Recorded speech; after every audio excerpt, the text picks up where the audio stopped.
EMI and AC, ठीक है। ये स्टार्ट हम लोग कर रहे हैं बच्चों। रिवीजन रहेगा हमारा 3 दिन इस पूरी यूनिट का। मैंने बहुत सारे पॉइंट निकाले हुए हैं आप लोगों के लिए, ठीक है। सारे सैंपल पेपर पढ़ने के बाद कुछ पॉइंट्स मिले हैं हमें, जिसके जितने भी क्वेश्चन है इसके आसपास ही घूम रहे हैं। अच्छा, दूसरी बात ये कि हम बोर्ड लेवल से बिल्कुल ऊपर नहीं जाएंगे। अभी हमारा प्राइमरी टारगेट क्या है? बोर्ड, सिर्फ और सिर्फ बोर्ड। अभी हम बोर्ड पर फोकस करेंगे और उसी हिसाब से मैं आप लोगों को पॉइंट्स बताकर चलूंगा। तो सबसे पहला टॉपिक जो हमारे पास में रहने वाला है बेटा, यह है EMI, नाम है इलेक्ट्रोमैग्नेटिक इंडक्शन।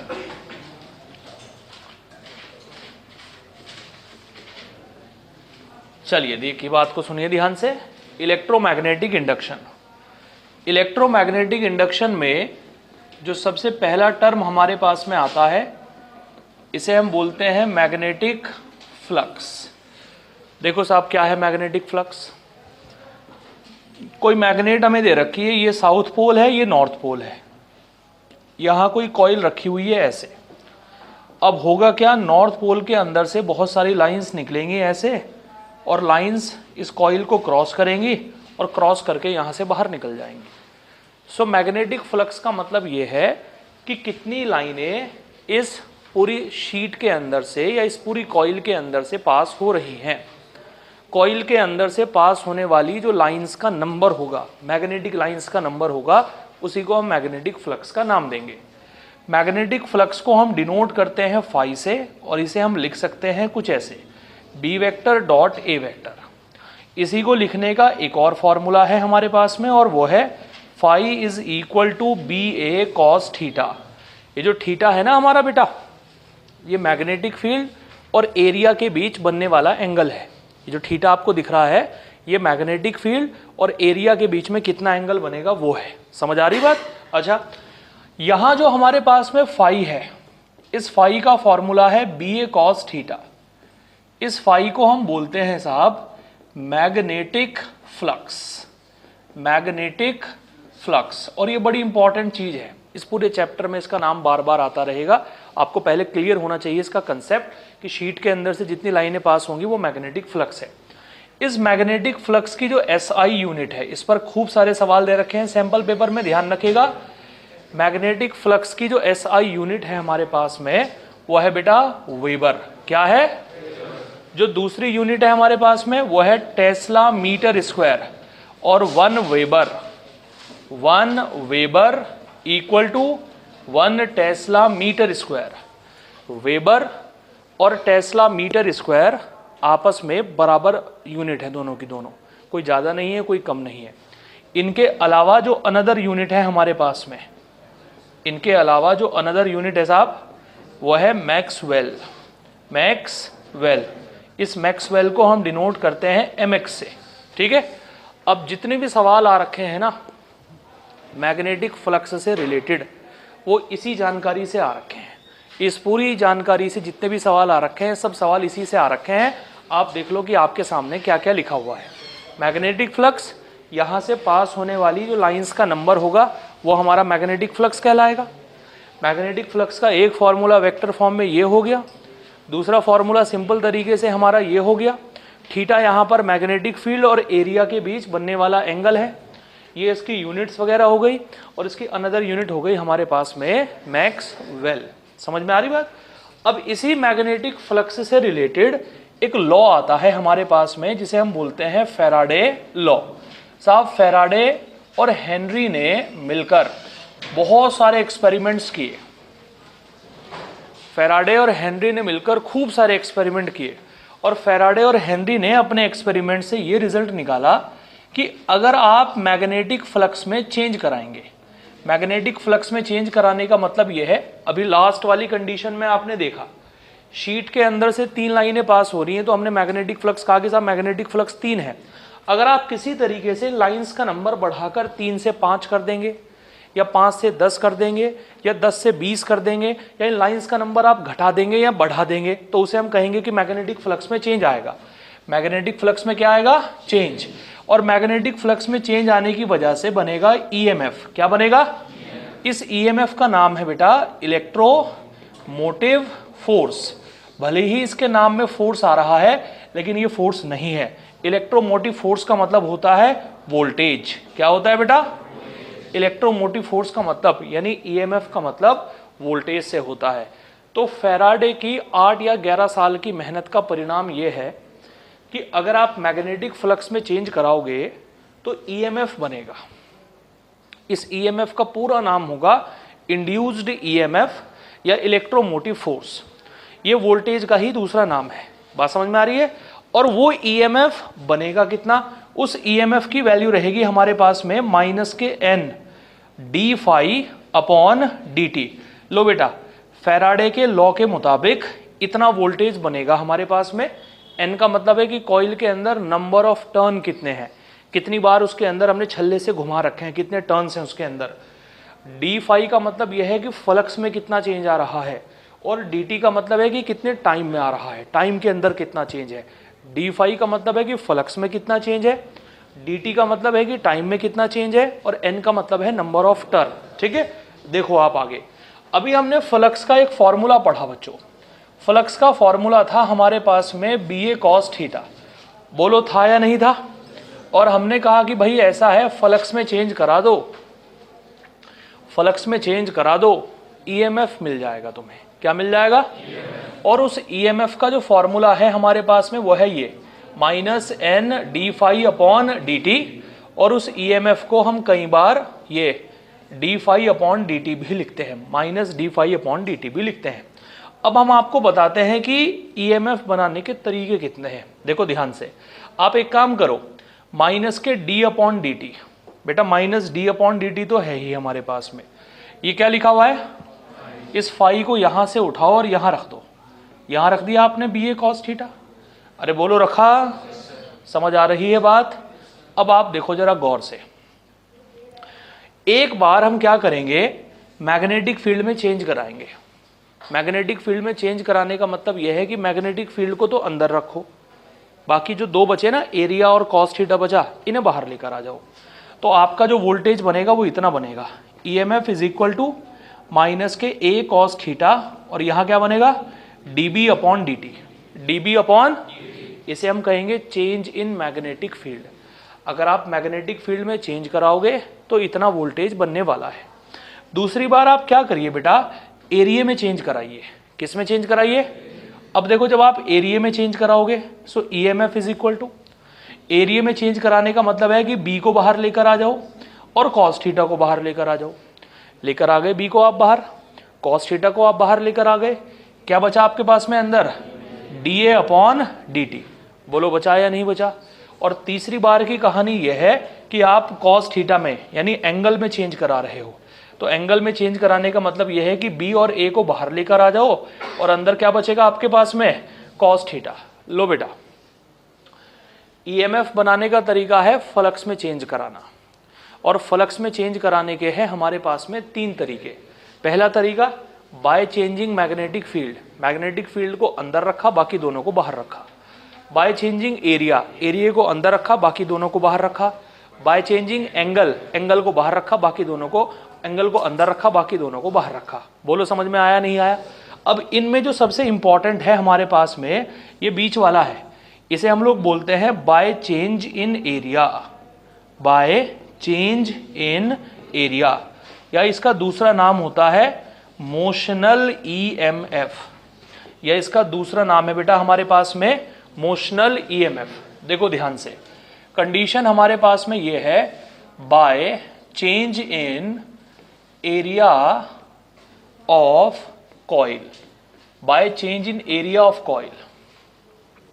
अब आप पहले ये देखो कि एरिया में हम चेंज कराएंगे कैसे। हमारे पास में ये मैग्नेटिक फील्ड है बच्चों, कुछ ऐसे। क्रॉस का मतलब तो समझते होंगे सभी लोग। मैग्नेटिक फील्ड है, मैग्नेटिक फील्ड यूनिफॉर्म है पूरी तरीके से, और मैग्नेटिक फील्ड की जो डायरेक्शन है वो अंदर की तरफ है, ऐसे। मैग्नेटिक फील्ड है, मैग्नेटिक फील्ड पूरी तरीके से यूनिफॉर्म है, और मैग्नेटिक फील्ड की जो डायरेक्शन है वो परपेंडिकुलर अंदर की तरफ है। किस तरफ है? परपेंडिकुलर अंदर की तरफ है। मैग्नेटिक फील्ड की जो वैल्यू है हमारे पास में वो है बी। कितनी है मैग्नेटिक फील्ड की वैल्यू? अब देखो हुआ क्या बेटा, यहां है अपने पास में एक कॉइल, कुछ ऐसे। अब ये जो कॉइल आपको दिख रही है ये धीरे धीरे मैग्नेटिक फील्ड में ऐसे एंट्री ले रही है। देखो हल्का सा एरिया इसका मैग्नेटिक फील्ड के अंदर है या नहीं है। अगर ये कॉइल ऐसे धीरे धीरे धीरे धीरे धीरे धीरे मैग्नेटिक फील्ड के अंदर एंट्री करती रहेगी, बताओ इसके इफेक्टिव एरिया में चेंज आएगा या नहीं आएगा। यानी जैसे जैसे कॉइल अंदर एंट्री करेगी वैसे वैसे मैग्नेटिक फील्ड के कॉइल का जो एरिया है जो मैग्नेटिक फील्ड के अंदर है, देखो अभी कितना एरिया कंसीडर किया जाएगा, अभी इतना एरिया कंसीडर किया जाएगा क्योंकि इतना पोर्शन कहाँ है, इतना पोर्शन कॉइल का मैग्नेटिक फील्ड के अंदर है। जैसे जैसे कॉइल अंदर की तरफ मोशन करेगी वैसे वैसे एरिया बढ़ता जाएगा।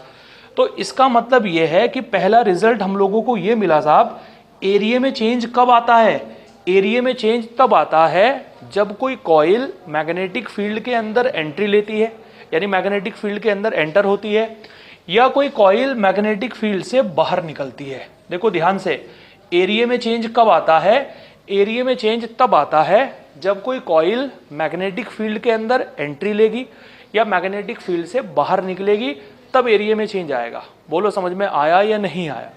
जैसे इधर से मान लो ये सर्कुलर कॉइल जो है मैग्नेटिक फील्ड में एंट्री ले रही है, बताओ एरिया में चेंज आएगा या नहीं आएगा। इधर से ये जो ट्राइंगुलर कॉइल है ये मैग्नेटिक फील्ड से बाहर निकल रही है ऐसे, बताओ एरिया में चेंज आएगा या नहीं आएगा। अगर यहां पर एक कॉइल, देखो पूरी की पूरी कॉइल मैग्नेटिक फील्ड के अंदर पहले से ही मौजूद है, बेटा मौजूद है, ये कॉइल यहां से खिसक कर यहां पहुंच गई, यहां भी ये पूरी की पूरी मैग्नेटिक फील्ड में थी, यहां भी ये पूरी की पूरी मैग्नेटिक फील्ड में है, बताओ यहां कोई एरिया का चेंज आया, नहीं आया। एरिया का चेंज यहां आया, एंटर कर रही है, एरिया का चेंज यहां आया, बाहर निकल रही है, एरिया का चेंज यहां आया, एंटर कर रही है, एरिया का चेंज यहां आया, बाहर निकल रही है, यहां कोई चेंज नहीं आया एरिया का। तो क्लियर हो गई बात, एरिया का चेंज कब आएगा, जब कॉइल एंट्री लेगी या बाहर निकलेगी। समझ में आ गई बात, ओके। इसके बाद देखिए बेटा, देखो सुनो ध्यान से, माना कि ये जो कॉइल है आपके पास में इसकी लेंथ है L, कितनी लेंथ है, और वेलोसिटी कितनी है, अरे कितनी है, V। कॉइल एंट्री ले रही है तो इसके अंदर EMF जरूर बनेगा, और इसके EMF का जो फॉर्मूला होगा वो होगा BLV। कितना होगा, B का मतलब है मैग्नेटिक फील्ड, L का मतलब है लेंथ, और V का मतलब है वेलोसिटी या स्पीड। लेकिन एक छोटी सी बात आपको ध्यान रखनी पड़ेगी, लंबाई और वेलोसिटी के बीच हमेशा 90 डिग्री का एंगल बनना चाहिए। अगर 90 एंगल नहीं बनेगा तो हमें 90 का एंगल बनवाना पड़ेगा किसी तरीके से। समझ में आ रही बात। EMF बनाने के बेटा दो फॉर्मूले हैं हमारे पास में, मतलब आप ये समझ लो कि अगर ये बात आप समझ गए ना तो क्वेश्चन आपका सही हो गया। ये तय है बात बिल्कुल कि कौन सा फॉर्मूला कहाँ अप्लाई करना है। EMF के दो फॉर्मूले हैं हमारे पास में। एक फॉर्मूला है साहब BLV। BLV फॉर्मूला हम इस्तेमाल में तब लाते हैं जब कोई कॉइल मैग्नेटिक फील्ड में ऐसे, देखो ट्रांसलेटरी मोशन करती हुई, ट्रांसलेटरी मोशन का मतलब है ऐसे खिसकती हुई मैग्नेटिक फील्ड में घुसती है। समझ में आ रही बात। या कोई कॉइल ऐसे खिसकती हुई मैग्नेटिक फील्ड से बाहर निकलती है, तब हम ये फॉर्मूला इस्तेमाल में लेकर आते हैं। अगर ऐसा हो रहा है कि कोई कॉइल मैग्नेटिक फील्ड के अंदर ऐसे रोटेट कर रही है, रोटेट, जैसे कि ये पंखा है, मैं इसे घुमा दूं, बताओ ये सिंपल ऐसे मोशन कर रहा है या घूम रहा है, तो घूमने के लिए नीचे वाला फॉर्मूला है B⍵L²/2। समझ में आ रही बात। साइकिल का जो टायर है वो रोड के ऊपर बताओ घूमता है या नहीं घूमता है, तो ऊपर वाला फॉर्मूला लगाओगे नीचे वाला लगाओगे, फैन के लिए नीचे वाला फॉर्मूला आपका लगेगा। बात समझ में आ रही है आप लोगों को।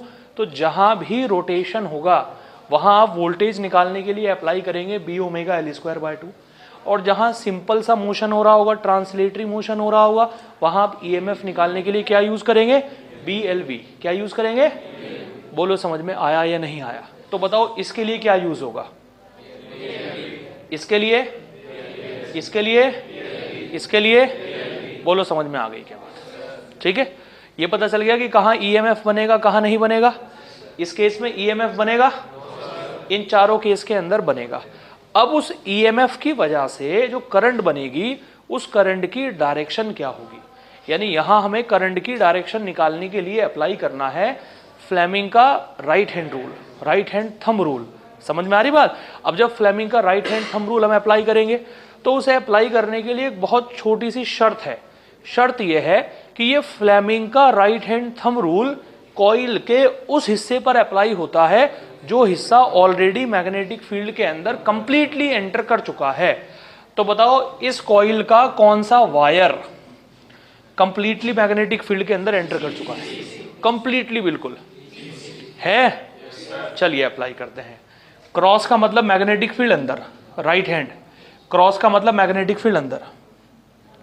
कॉइल इधर जा रही है, मिडिल फिंगर कहां हो गई? तो यहां करंट की डायरेक्शन हो गई ऊपर, हो गई करंट की डायरेक्शन ऊपर। यहां नीचे से करंट ऊपर जाएगी, यहां घूमेगी, यहां घूमेगी, यहां से ऐसे घूम जाएगी। ये हमारी करंट की डायरेक्शन होगी। बोलो समझ आया नहीं आया? अब यहां आ जाओ, बताओ कौन से हिस्से पर अप्लाई करूं? कौन से पर? मैग्नेटिक फील्ड हो गया अंदर, कॉइल जा रही है इधर, मिडिल फिंगर, तो करंट यहां से जाएगी ऐसे, यहां से ऐसे, यहां से ऐसे, यहां से ऐसे। बोलो समझ आया? अब यहां देखो, मैंने इस पोर्शन को नाम दे दिया ए बी। बताओ ए बी वाला वायर अभी मैग्नेटिक फील्ड में है या नहीं है? तो ए बी वाले वायर पर अप्लाई होगा। मैग्नेटिक फील्ड अंदर, कॉइल कहां जा रही है? मिडिल फिंगर कहां हो गई? इधर। तो करंट होगी ऐसे ऐसे ऐसे, करंट पास होगी। बोलो बेटा समझ आया नहीं आया? अब यहां आ जाओ, ये बताओ इतना पोर्शन ऑलरेडी मैग्नेटिक फील्ड के अंदर है या नहीं है? तो नीचे वाले वायर पर आप रूल अप्लाई करेंगे, नीचे वाले वायर पर, इस वायर पर आप रूल अप्लाई करेंगे। करेंगे रूल अप्लाई? क्या होगा रूल अप्लाई जरा बताइए, करंट की डायरेक्शन क्या होगी? मैग्नेटिक फील्ड अंदर हो गया, कॉइल कहां जा रही है? मिडिल फिंगर कहां है? इधर। अरे है भाई, तो करंट की डायरेक्शन हो गई इधर ऐसे, एंटी क्लॉकवाइज। यहां कोई करंट बनेगी? No current, there is no induce current in this condition. इस कंडीशन में कोई करंट बनेगी ही नहीं। तो अब आपको ये तो क्लियर हो गया कि एरिया में चेंज कब आता है, जब कॉइल एंट्री लेती है या बाहर निकलती है। और ईएमएफ के दो फॉर्मूले हैं हमारे पास में, एक फॉर्मूले का नाम, एक फॉर्मूले का नाम। क्या इतनी कहानी क्लियर है? किसी को डाउट तो नहीं है? देखो अब आगे बेटा, अगली सिचुएशन हमारे पास में क्या है? मैग्नेटिक फील्ड हम लोगों को गिवन दे रखा है ऐसे, गौर से देखिएगा जरा। मतलब हर एक पॉइंट तुम्हारे लिए बहुत इंपॉर्टेंट है बच्चों, बहुत रेक्टिफाई करने के बाद पॉइंट बता रहा हूं मैं आपको। कोई पॉइंट ज्यादा नहीं है, कोई कम नहीं है, बिल्कुल उतना है जितनी तुम्हें जरूरत है बोर्ड एग्जाम के लिए। ये तुम्हें एक यूनिफॉर्म मैग्नेटिक फील्ड दे रखा है। मैग्नेटिक फील्ड की वैल्यू दे रखी है बी। यहां तुम्हें दे रखी है एक रॉड, रॉड का नाम है ए बी। बताओ ये जो ए बी मैंने तुम्हारे सामने बनाया, ये पूरा क्लोज सर्किट तो है नहीं, एक रॉड है सिंपल सी, ओपन सर्किट है ना। तो पहली चीज तो अपने दिमाग से ये निकाल दो, ओपन सर्किट के लिए एंटर करने वाला और बाहर निकलने वाला केस खत्म हो गया। ओपन सर्किट है, देखो ओपन सर्किट, ओपन सर्किट के लिए क्या कंडीशन है? क्रॉस का मतलब है मैग्नेटिक फील्ड अंदर की तरफ है अंदर की तरफ? अरे बोलो। और रॉड ऐसे आ रही है, ठीक है। तो ओपन सर्किट के लिए रॉड का लाइंस को काटना जरूरी है। आपको ये नहीं देखना फ्लक्स में चेंज हो रहा है या नहीं हो रहा है, बाहर निकल रहा है या नहीं निकल रहा है, एरिया चेंज होगा या नहीं होगा, कुछ नहीं देखना। आपको सिर्फ ये देखना है कि ये जो रॉड आ रही है ये यहां से लाइंस को कट करेगी या नहीं करेगी। इसका ये वाला हिस्सा लाइन को कट करना चाहिए, ये वाला हिस्सा। मैग्नेटिक फील्ड हो गया अंदर की तरफ, अरे हो गया। रॉड ऐसे चल के आ रही है ऐसे, बताओ लाइंस को कट कर रही है नहीं कर रही है? कर रही है लाइंस को कट। अगर ये लाइंस को कट कर रही है तो डेफिनेटली ईएमएफ बनेगा, डेफिनेटली ईएमएफ। अब बताओ रोटेशन हो रहा है या सिंपल ट्रांसलेटरी मोशन हो रहा है? रॉड घूम घूम तो नहीं रही है, तो ईएमएफ की वैल्यू क्या होगी आपके पास में? BLV। B is the magnetic field, L is the length of the rod और V है वेलोसिटी। और V कितने डिग्री का एंगल बनाना चाहिए? 90 बन रहा है। इसके बाद अब बताना है कि कौन सा किनारा कैसा टर्मिनल रखेगा, कौन से किनारे पर पॉजिटिव होगा, कौन से किनारे पर नेगेटिव होगा। लगाइए राइट हैंड थंब रूल जरा। मैग्नेटिक फील्ड हो गया अंदर, हो गया बेटा? अरे बोलो।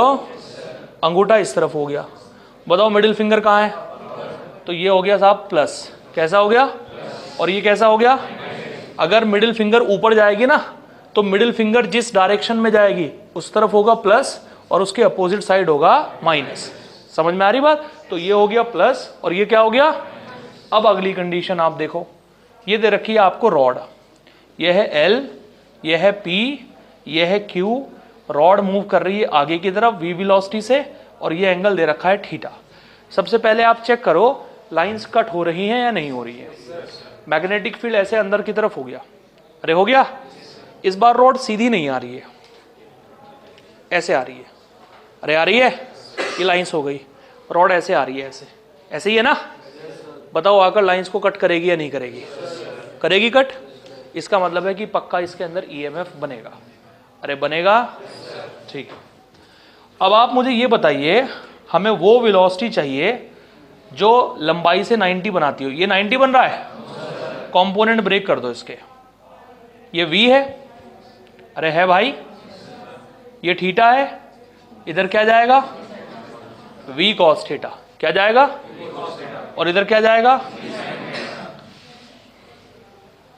जिधर एंगल उधर कॉस, जिधर एंगल नहीं है उधर साइन। समझे? अब बताओ ईएमएफ का फॉर्मूला क्या होता है? घूम रही है बॉडी, बॉडी घूम रही है क्या, तो क्या लगाओगे formula? B magnetic field, L length, वो वेलोसिटी लेनी है जो लंबाई से 90 बनाए। बताओ v साइन थीटा 90 बना रही है या v cos थीटा? रॉड ऐसे हो गई और v साइन थीटा इधर जा रही है, नहीं बना रही है 90? यस और नो? तो हम यहां लेंगे क्या, v साइन थीटा। तो साहब ईएमएफ का फॉर्मूला आ गया अपने पास में, B L V sine theta. क्या आ गया? तो कोई फिक्स फॉर्मूला नहीं है, किताबों के अंदर B L V cos theta दे रखा है फिक्स फॉर्मूला, लेकिन मैं कहूंगा कि कोई फिक्स फॉर्मूला है ही नहीं। समझ में आ रही बात? अकॉर्डिंग टू द सिचुएशन आपको चलना है। अगर सीधा लंबाई वेलोसिटी के परपेंडिकुलर है तो बी एल वी, और अगर नहीं है तो कंपोनेंट्स ब्रेक करके देखो कि कौन सा कंपोनेंट लंबाई से 90 बना रहा है, फिर उसी हिसाब से आप फॉर्मूला सेट करोगे। चलो बताओ कौन सा किनारा पॉजिटिव होगा और कौन सा किनारा नेगेटिव होगा। पहले देख लो रूल कैसे अप्लाई करेंगे। मैग्नेटिक फील्ड अंदर, ये बताओ फॉर्मूले में तुमने कौन सी वेलोसिटी रखी है? तो अंगूठा v साइन थीटा की ही डायरेक्शन में होना चाहिए। समझ आ गया? और मिडिल फिंगर कहां जा रही है? तो ये क्या हो गया, और ये बोलो समझ आया क्या? Any doubt? जल्दी बताओ बेटा, पक्का कोई समस्या नहीं है? ओके।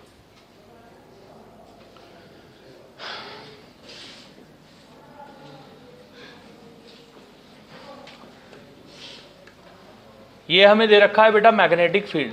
मतलब मैं फिर कह रहा हूं तुम लोगों से यार, हर एक पॉइंट बड़ा इंपॉर्टेंट है आपके लिए, अच्छे से अपनी कॉपी में नोट कर लेना और वो पॉइंट आपसे जरूर आना चाहिए।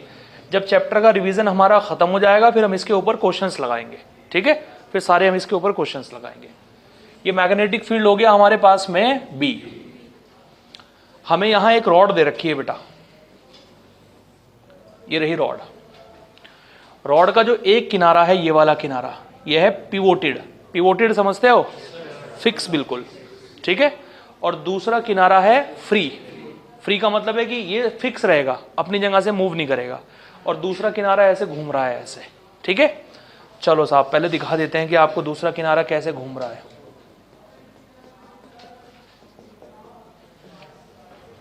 कर पा रहे हो इमेजिन? ऐसे घूम रहा है दूसरा किनारा। घूमने की स्पीड कितनी है? ओमेगा। लंबाई कितनी है? पहले ओमेगा का मतलब समझ लो क्या है। ओमेगा का फॉर्मूला होता है 2 पाई एफ या 2 pi upon capital T. F का मतलब है फ्रीक्वेंसी, एक सेकंड में कितने चक्कर लगा रहा है। कैपिटल टी का मतलब है टाइम पीरियड, एक चक्कर लगाने में कितना टाइम लग रहा है। समझ रहे हो? अब मुझे पहले ये बताओ, क्रॉस का मतलब कहाँ है? मैग्नेटिक फील्ड कहाँ है? अंदर। अगर रॉड ऐसे घूमेगी, ऐसे रॉड ऐसे घूम रही है, ऐसे फिक्स ऐसे घूम रही है, घूम रही है। बताओ जब रॉड ऐसे घूमेगी तो लाइंस को कट करेगी या नहीं करेगी? कट करेगी लाइंस को। अगर ये लाइंस को कट करेगी इसका मतलब है कि पक्का रॉड के अंदर एक ईएमएफ जनरेट होगा। अरे होगा? घूमने पर मैंने कौन सा फॉर्मूला बताया? तो यहां बनेगा B omega L square by 2, done, B omega L square by 2। और अगर आप चाहो, क्योंकि जरूरी नहीं है कि आपको ओमेगा की वैल्यू डायरेक्ट मिले, आपको फ्रीक्वेंसी मिल सकती है। अगर ओमेगा आपको मिलेगा तो ओमेगा की यूनिट होगी रेडियन पर सेकंड। आप ओमेगा की पहचान उसकी यूनिट से करोगे, रेडियन पर सेकंड से। और एफ का मतलब है राउंड पर सेकंड, कितने राउंड लग रहे हैं। समझ में आ रही बात? तो ध्यान रखिएगा इस बात का। तो ये आपके पास में फॉर्मूला है साहब। अब आते हैं कि कौन सा किनारा होगा पॉजिटिव। भाई रॉड का एक किनारा तो ये है और एक किनारा रॉड का ये है। कौन सा किनारा होगा पॉजिटिव और कौन सा किनारा होगा नेगेटिव? ठीक है, ये बताओ, ये रॉड का, जब ये रॉड ऐसे घूम रही है, ऐसे, अरे घूम रही है ऐसे, जब रॉड यहां होगी तो यहां से कहां जाने की कोशिश करेगी? ऊपर करेगी। तो ये वाला पॉइंट यहां से कहां जाएगा? बताओ ऊपर जाएगा या नहीं जाएगा? नहीं समझे? अबे जब रॉड यहां है और यहां से जब रॉड ऊपर जाएगी तो रॉड के जितने भी पॉइंट्स हैं वो यहां से कहां जाएंगे? ऊपर। तो मैंने इस पॉइंट, ये भी तो रॉड का ही पॉइंट है। बोलो, किसी के दबाव में तो नहीं बोल रहे हो? पक्की बात? जब पूरी रॉड यहां से ऊपर जाएगी तो ये भी तो रॉड का ही पॉइंट है, ये भी कहां जाएगा? डेफिनेटली ये भी ऊपर जाएगा। लगाइए जरा डायरेक्शन का रूल। कौन सा रूल है? राइट हैंड थंब रूल है। Right hand thumb rule apply करो। Right hand thumb rule, magnetic field अंदर, कॉइल कहां जा रही है? मिडिल फिंगर इधर। तो ये क्या हो गया? और ये हमने मान लिया इसे ए पॉइंट। क्या माना? इसे क्या माना? समझ में आया? तो आप कहोगे साहब ए का वोल्टेज माइनस बी का voltage is equal to B omega L square by 2, क्योंकि ए वाला है पॉजिटिव और बी वाला है, इसीलिए V A minus V B is equal to B omega L square by 2। और साहब अगर आप चाहो तो ओमेगा की जगह क्या रख सकते हो? 2 पाई एफ। और क्या रख सकते हो? समझे या नहीं समझे? देखो आगे।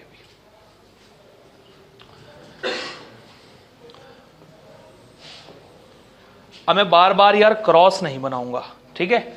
ये समझ लो कि इस पूरे डब्बे के अंदर मैग्नेटिक फील्ड मौजूद है और मैग्नेटिक फील्ड की डायरेक्शन क्या है? इमेजिन कर पाओगे? यहां एक रॉड है हमारे पास में। इस बार हमने इस रॉड को साहब सेंटर से पिवोटेड किया है।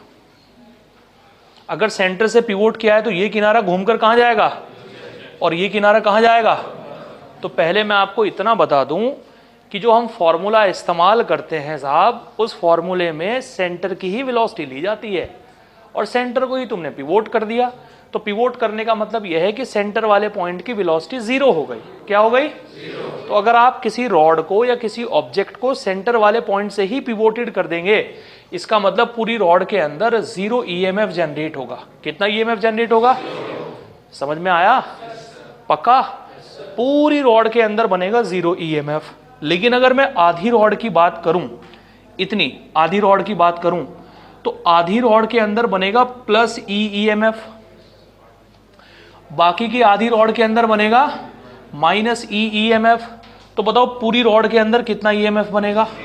पूरी रॉड के अंदर बनेगा 0 ईएमएफ। नहीं आया समझ में? अगर पूरी रॉड की लंबाई L है तो आधी रॉड की लंबाई, और आधी रॉड कितनी स्पीड से घूम रही है? तो आधी रॉड के अंदर ये जो ईएमएफ बन रहा है, इसकी वैल्यू निकालने का तरीका है बी ओमेगा, क्या रखूं? गधे हो यार, एक नंबर के यार। तुम्हारा जीवन गुजर जाएगा लेकिन तुम्हें तमीज नहीं आएगी। बी ओमेगा एल बाय 2 का होल स्क्वायर बाय 2। क्यों रखा एल बाय 2? आधी रॉड की बात कर रहा हूं। इतना ईएमएफ बनेगा आधी रॉड में, इतना ही ईएमएफ बनेगा आधी रॉड में, ये बनेगा प्लस, ये बनेगा माइनस, तो ओवरऑल ईएमएफ कितना होगा? समझ आया? ठीक है। अब यही क्वेश्चन हमसे कुछ ऐसे आता है बेटा, ये एक व्हील का रिम है हमारे पास में, इसे बोलते हैं रिम। बचपन में खूब सारे रिम चलाए होंगे आप लोगों ने, चलाए ना? तो बस वैसा ही रिम है ये है बिल्कुल सेंटर में एक्सेल। क्या होता है? रिम, जिसे वो बोलते हैं, क्या नाम, बेरिंग जिसे बोलते हैं बेरिंग। फिजिक्स में बोलते हैं बॉल बियरिंग। क्या बोलते हैं? मिस्त्री भाषा में बोलते हैं बेरिंग।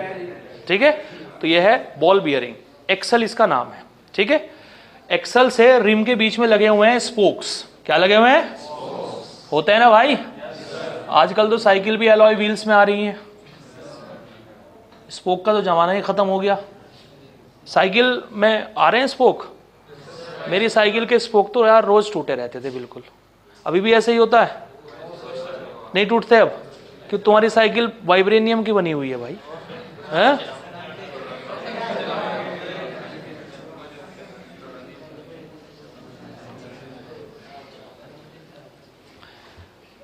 इतना तो तय है, पहिया ओमेगा स्पीड से घूम रहा है, झट से हमारे दिमाग में आ गया, फॉर्मूला लगेगा B omega L square by 2।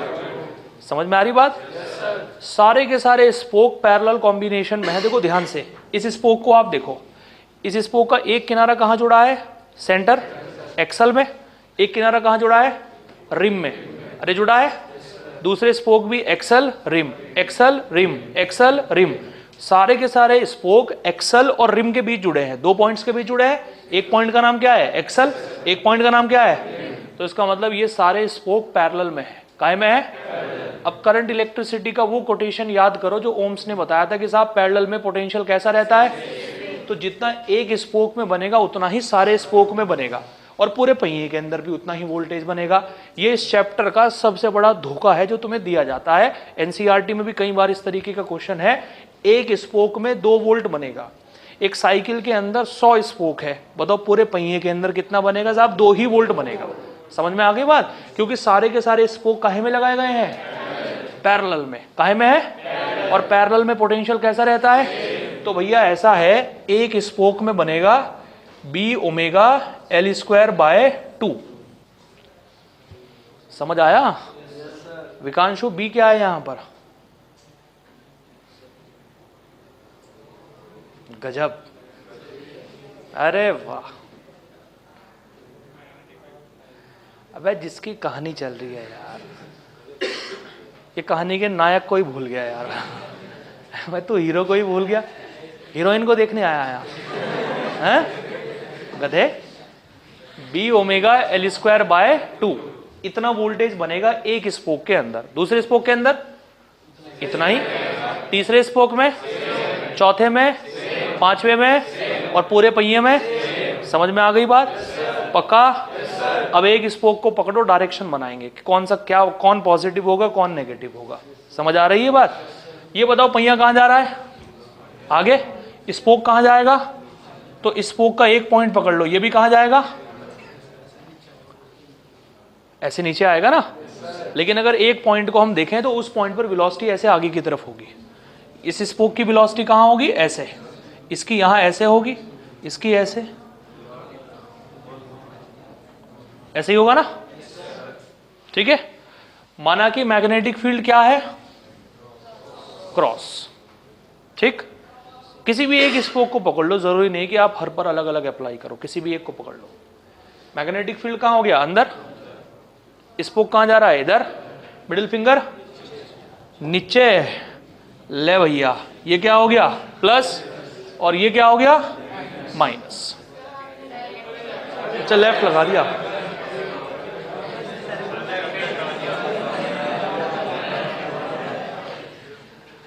क्यों चिल्ला रहे हो भाई? हैं? क्यों चिल्ला रहे हो?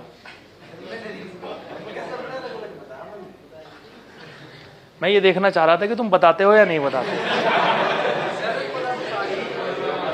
अरे हमने ही तो बताया तुम्हें, अभी तुम आगे की बात बता रहे हो। देखो बात सुनो, मैग्नेटिक फील्ड हो गया अंदर, स्पोक कहां जा रहा है? आगे। मिडिल फिंगर कहां जा रही है? ऊपर जा रही है, ऊपर। ये क्या हो गया? और ये। समझ आ रही है बात? यानी अगर हम एक काम करें, एक छोटी सी बैटरी को एक वायर तो यहां जोड़ दें और एक वायर यहां जोड़ दें और पहिए को घुमाना स्टार्ट कर दें, तो वो बैटरी हमारी चार्ज हो जाएगी। क्या हो जाएगी? क्योंकि ये क्या है हमारे पास में? प्लस, और ये क्या है हमारे पास में? माइनस। लेकिन बनेगा बहुत कम वोल्टेज। इतना कम वोल्टेज बनेगा कि बहुत मतलब छोटी वैल्यू होगी। जितना तेज पहिया घूम रहा होगा उतना ज़्यादा ईएमएफ बनेगा। समझ में आ रही बात? लेकिन यह है कि जब नॉर्मल स्पीड हम लेते हैं तो वो ईएमएफ बहुत कम बनने वाला है यहाँ पर, ये प्लस ये माइनस, और एक स्पोक के अंदर इतना वोल्टेज हमारा जनरेट हो रहा होगा B omega L square by 2। अब बताइए क्लियर हुआ या नहीं हुआ? हाँ जी बोलो, कोई समस्या? अब दोबारा से देखते हैं सारे के सारे पॉइंट। मेरे अनुमान के मुताबिक बोर्ड एग्जाम में इस चैप्टर से सवाल आने हैं 5, इस चैप्टर से, खाली इस चैप्टर से, ठीक है। उन 5 में से एक क्वेश्चन आएगा फ्लक्स से, कम से कम 2 क्वेश्चन आएंगे आप लोगों के फैराडे के लॉ से, और 2 क्वेश्चन आएंगे आपके सेल्फ इंडक्शन से और म्यूचुअल इंडक्शन से, ठीक है। तो ये समझ लीजिए कि आज हमने 3 क्वेश्चंस पूरे किए हैं, अपने 3 प्रॉब्लम्स हम लोगों ने पूरी की हैं। ये तो हो गया फ्लक्स हमारे पास में, ठीक है। मैं अभी सिर्फ पॉइंट बता रहा हूं, चैप्टर कवर करने के बाद में फिर हम इसके क्वेश्चंस करेंगे। तो ये तो हो गया हमारे पास में फ्लक्स। एक फॉर्मूला हो गया B vector dot A vector, एक हो गया B A cos theta. Clear है सभी लोगों को? पक्का? लिखना चाहते हो लिख लो, फोटो क्लिक करना चाहते हो फोटो क्लिक कर लो, लेकिन तुम्हारे पास में ये डेटा होना चाहिए बिल्कुल अच्छे से, ठीक है। और इसका हर पॉइंट तुम्हें पता होना चाहिए, हर पॉइंट तुमसे आना चाहिए।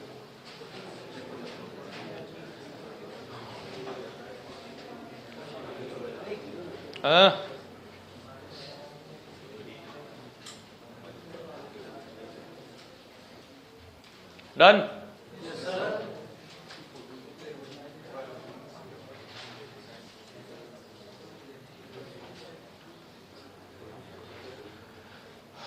चैप्टर हमारा बेस्ड किस पॉइंट के ऊपर है? मैग्नेटिक फ्लक्स में क्या आएगा, और मैग्नेटिक फ्लक्स में चेंज आने की वजह से ईएमएफ बनेगा, और उस ईएमएफ की वैल्यू होगी minus d phi upon d t. मतलब तुमने सारे पॉइंट अगर ये ढंग के साथ पढ़ लिए ना, जो हम 2-3 दिन में आपको कराएंगे, मुझे लगेगा कि बहुत, मतलब मेरे हिसाब से 2-3 क्वेश्चन ही आपके अटकने चाहिए, फिर नहीं अटकेंगे आपके क्वेश्चन, बन जाएंगे आपके आराम से सारे क्वेश्चन जो बोर्ड लेवल के आपके सवाल है, ठीक है। क्लियर? ओके। सो फैराडे और हेनरी के लॉ से क्या हमें कंक्लूजन मिलता है? मैग्नेटिक फ्लक्स में क्या कराओ, तुम्हें गिफ्ट के तौर पे क्या मिलेगा? पूरा नाम,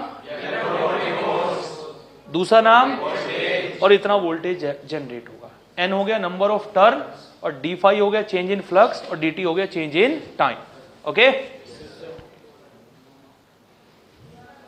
क्लियर? कुछ क्लियर भी हुआ? टाइम खराब नहीं होना चाहिए, कुछ फायदा हुआ? दिमाग में बात घुसी है? अब बताइए,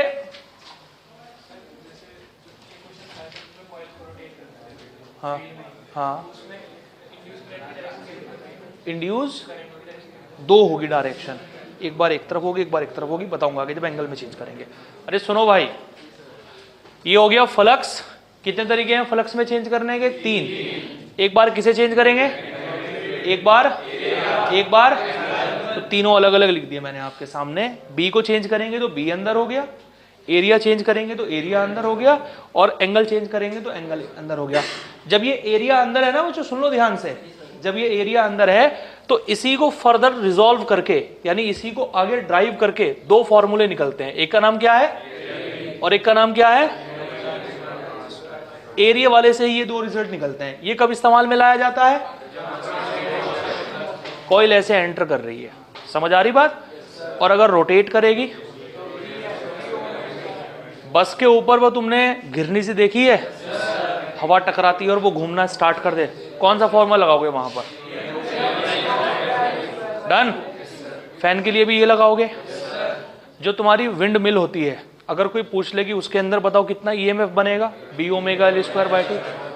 कोई भी व्हील हो, चाहे आपका साइकिल का व्हील है, मोटरसाइकिल का है, स्कूटी का है, ट्रेन का है, किसी का भी है, वो रोटेट कर रहा है, क्या लगाओगे? B omega L square by 2। समझ में आ गई बात? Okay done. बढ़ू आगे।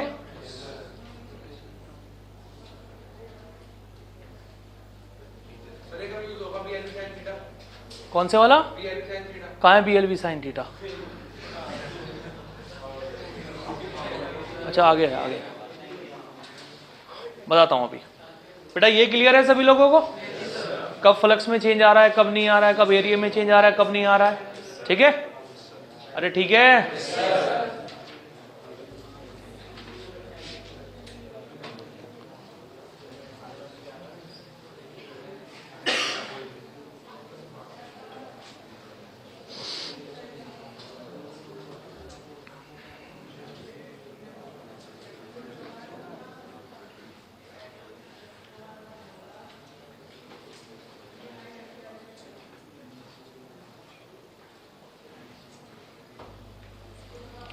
देखो ये BLV sin थीटा तब यूज करेंगे, यहां वेलोसिटी और लंबाई के बीच में 90 डिग्री का एंगल नहीं था, नहीं था ना, तो हमने वेलोसिटी के कंपोनेंट ब्रेक कर दिए, क्योंकि हमें वो वेलोसिटी लेनी है जो लेंथ से 90 बनाए। तो बताओ कौन सी वेलोसिटी लेंथ से 90 बना रही है? ये लेंथ हो गई, ये बना रही है नहीं बना रही है, और कौन सी वेलोसिटी है इधर, इसीलिए V sin थीटा हमने लिया है। ठीक है। अच्छा, अगर रॉड ऐसे होती है ऐसे, और रॉड ऐसे मोशन कर रही होती है ऐसे, क्या बात है भाई आदित्य, मुस्कुरा क्यों रहा है इतना बैठ के? तू पढ़ने आया या तू बात बनाने आया है? रॉड दे रखी है आपको ऐसे, ठीक है, ऐसे मोशन कर रही है ऐसे, मैग्नेटिक फील्ड आपका ऐसे है। तो देखो अगर रॉड इस बार लाइंस को कट करेगी तो सामने वाला हिस्सा लाइंस को कट करेगा, करेगा ना। हमने सामने वाले हिस्से से लाइंस कट नहीं करानी है, इस वाले हिस्से से लाइंस कट करानी है। तो अगर रॉड ऐसे कट कर ऐसे चलेगी तो EMF कितना बनेगा? ध्यान रखिएगा आप इस बात को, ठीक है। रॉड अगर ऐसे चलेगी ना, ऐसे दिखाना बेटा पेन, मैग्नेटिक फील्ड है ऐसे, रॉड ऐसे नहीं चल रही है इस बार, ना ऐसे चल रही है ना ऐसे चल रही है, ऐसे चल रही है, ऐसे ऐसे चल के आ रही है ऐसे। बताओ सामने वाला हिस्सा लाइंस को कट करेगा नहीं करेगा? ये वाला हिस्सा तो नहीं करेगा, इसीलिए रॉड के अंदर 0 EMF बनेगा। कितना EMF? ओके।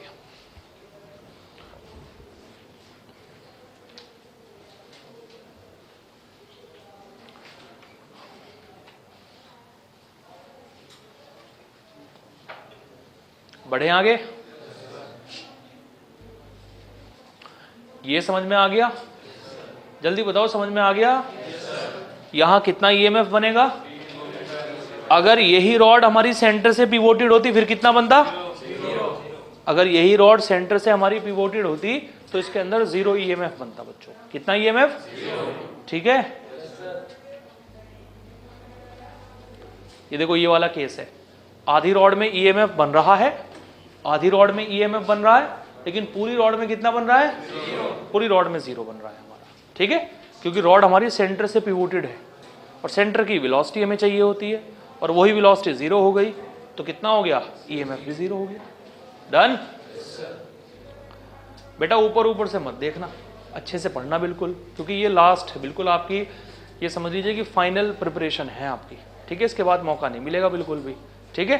तो यह है कि अच्छे से समझ लेना। हम जब जो तुम्हारी एज है ना, जनरली हम इस एज पर बैठकर ये सोचते हैं देखकर कि चलो ये तो आता है हमसे यार, स्किप करो आगे, और उसी क्वेश्चन में आगे चलकर हमें दिक्कत होती है फिर। तो ऐसा मत करना, हर चीज़ को बहुत ध्यान से देखकर चलना कि कहीं कोई प्रॉब्लम ना हो आपको, ठीक है। ये क्लियर हो गया? एक स्पोक में कितना बनेगा? सारे स्पोक में भी इतना ही बनेगा और पूरे व्हील में भी इतना ही बनेगा। क्लियर है? अब बताओ कोई समस्या हो तो किसी को। जितना पढ़ाया यहां तक क्लियर हो गया? अब इस चैप्टर में हमारा और क्या रह गया? सेल्फ इंडक्शन रह गया, म्यूचुअल इंडक्शन रह गया, एडी करंट रह गया, और करंट की डायरेक्शन निकालनी रह गई। कल की क्लास में उम्मीद है कि काम खत्म हो जाएगा और फिर परसों हम करेंगे EMI के सवाल, ठीक है।